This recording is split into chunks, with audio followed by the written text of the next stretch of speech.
The explosion in the sky came without warning, and I nearly dropped the fuel canister on my own foot. I was standing outside my cargo hauler on the edge of Kessler Ridge, a lonely mining outpost 3 days from the nearest settlement, when a streak of white fire tore across the clouds and slammed into the valley below. The ground shook so hard that loose rocks rained down from the cliffs above me. My first thought was that a satellite had finally given up and fallen out of orbit. My second thought was that I should mind my own business and stay exactly where I was. I did not stay where I was. I grabbed my medkit, a flashlight, and the old rifle I kept more for wolves than for emergencies, and I ran toward the smoke. The heat hit me before I even reached the crash site. What I found was not a satellite. It was a pod, sleek and black, with a hull unlike anything I had ever seen, cracked open like an egg against a boulder. Steam hissed from broken vents. Strange lights blinked weakly along its surface, fading one by one. And inside, pinned beneath a broken support beam, was a girl. She could not have been older than 12 or 13 by human standards, though something about her eyes told me she had seen things no child should see. Her skin had a faint silver undertone, and blood, if that is even the right word, seeped from a wound on her side in a color closer to violet than red. She was unconscious, her chest rising and falling in short, shallow breaths. I did not think about protocol. I did not think about danger. I pulled the beam off her, wrapped her wound with pressure bandages from my kit, and carried her out of the wreck just as one of the remaining panels sparked and caught fire behind us.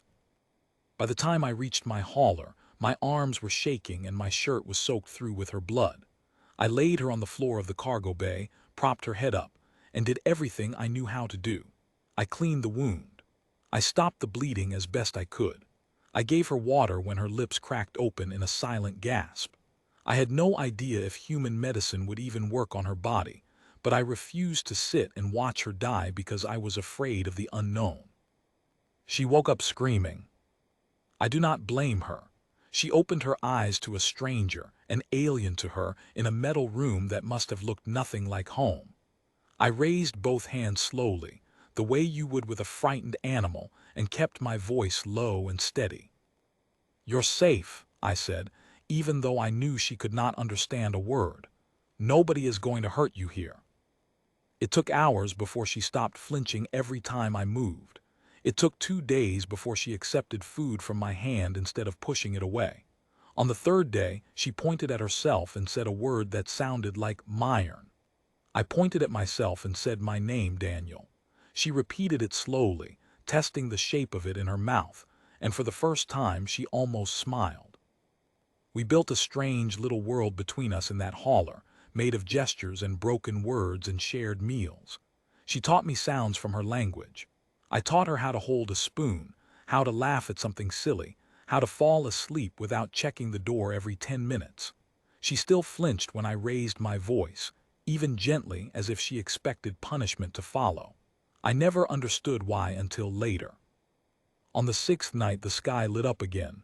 This time it was not a crash, it was a fleet. Ships descended from the clouds in perfect formation, each one larger than any building I had ever seen, blotting out the stars behind them. My hauler rattled from the pressure of their engines alone. Myron went rigid beside me, her eyes wide, her hands gripping my sleeve so tightly it hurt.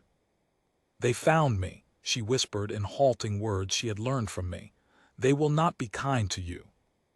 Before I could ask what she meant, armored figures dropped from the ships in formation, weapons raised, moving with the precision of soldiers who had done this 1,000 times.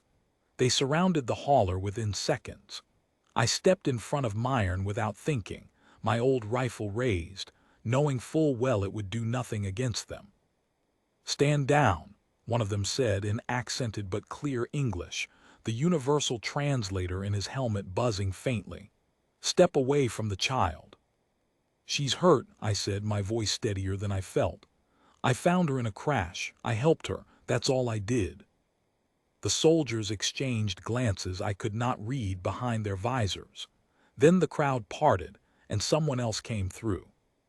She walked like the ground itself had agreed to hold still for her.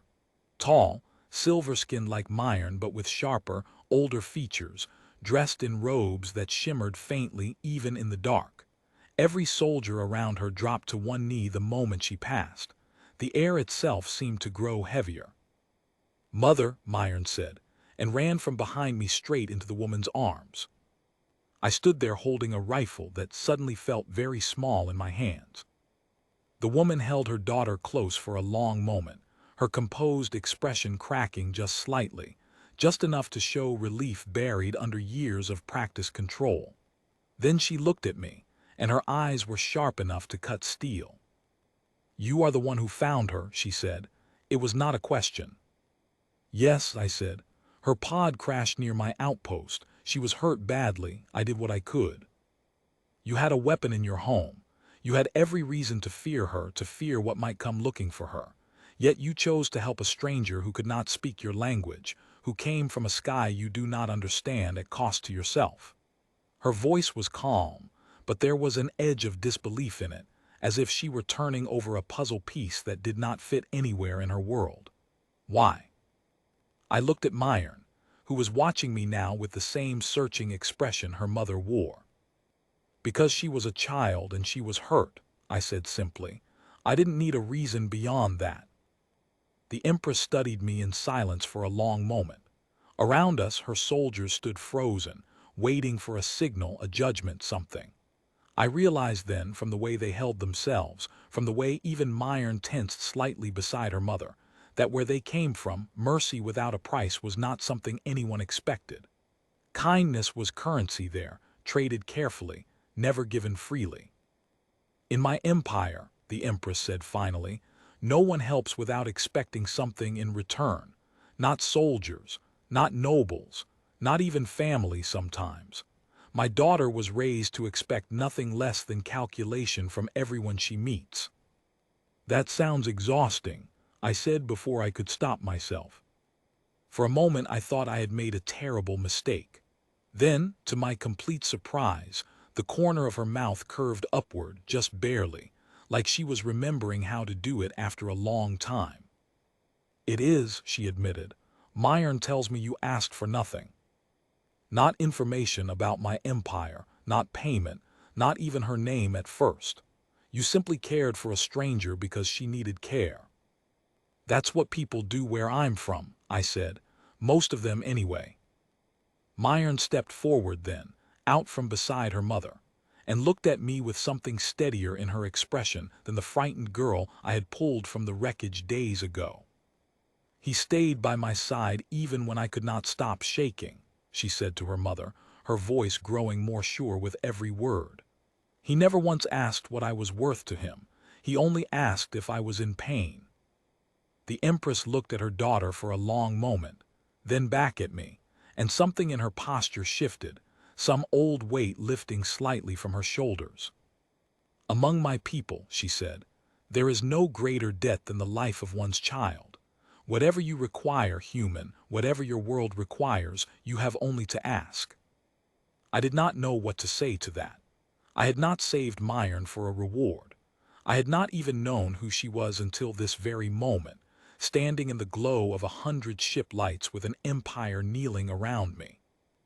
"I don't need anything," I said honestly. "I'm just glad she's safe." The Empress studied me for a long moment, as if trying to memorize something rare. "Then you have already given my empire something it has not seen in a very long time," she said quietly. "Proof that kindness without a price still exists somewhere among the stars." She placed a hand gently on my shoulder, an unheard-of gesture from someone with her authority, and the soldiers around us finally lowered their weapons. In the days that followed, everything changed. Word spread through her empire of the outsider who asked for nothing after saving their future ruler. Diplomats arrived where soldiers once had. Doors opened between our worlds that I never imagined existed. And through it all, Myron visited often, no longer the frightened girl from the wreckage, but someone lighter, someone who had learned that not every hand reaching toward her carried a hidden cost. I never set out to change anything bigger than one frightened child's night. I just could not walk past someone who needed help, alien or not, powerful or not. It turned out that was exactly the kind of person the stars had been waiting to find.